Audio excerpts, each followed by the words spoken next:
Alors un diaporama important, maintenant, là, le raccordement, à connaître, ça aussi c'est à connaître.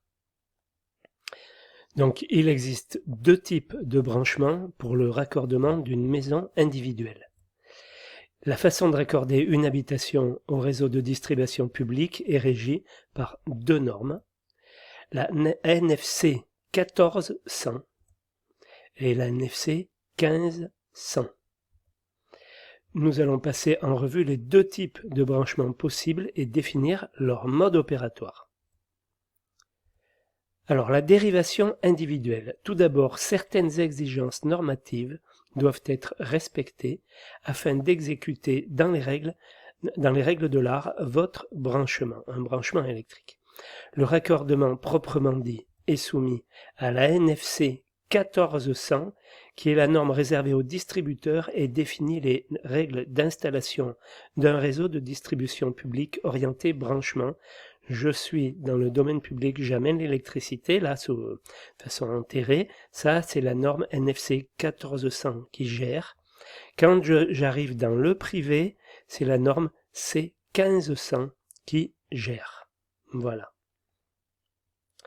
La NFC 1500 traite les règles d'installation des installations électriques basse tension, y compris le domestique. Le souci de l'électricité, c'est la sécurité, donc vis-à-vis de l'incendie entre autres, et puis bon, les électrocutions aussi.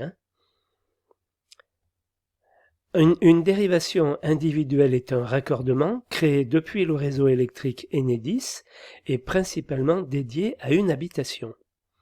Elle est composée de divers éléments. Un coffret de branchement composé du CCPI, coupe-circuit principal individuel, équipé de fusibles servant à la protection et au sectionnement du branchement.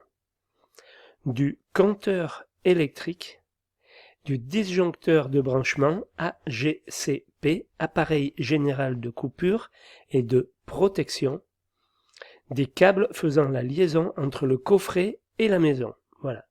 Donc ça, c'est la NFC 1400. La limite qui définit la portée réglementaire de chaque norme respective est appelée le point de livraison, PDL. Voilà, l'endroit stratégique. Le PDL est matérialisé de manière abstraite au niveau des bornes aval de votre disjoncteur de branchement. En amont de ce point, c'est la C1400 qui est applicable. En aval, la C1500. Ce raccordement est aussi appelé branchement à puissance limitée, tarif bleu, car la puissance souscrite n'excède pas 36 kVA. Donc après là-dedans, il y a deux types de branchements. Il y a le branchement de type 1. Pour être dans la configuration d'un branchement de type 1, il faut que la liaison entre le coffret Enedis, situé en limite de propriété, et le compteur ne dépasse pas 30 mètres. Donc c'est quand même pas mal. Le coffret Enedis est équipé du CCPI et d'un boîtier de téléreport, c'est-à-dire la communication des données de l'abonné à distance. Il est la propriété du distributeur et vous ne pouvez pas l'ouvrir car il est verrouillé. Toute tentative d'ouverture constitue une fraude. Le compteur d'énergie et le disjoncteur de branchement se situent dans la maison. Ce dernier élément constitue, aux yeux du consuel, une coupure d'urgence directement et aisément accessible.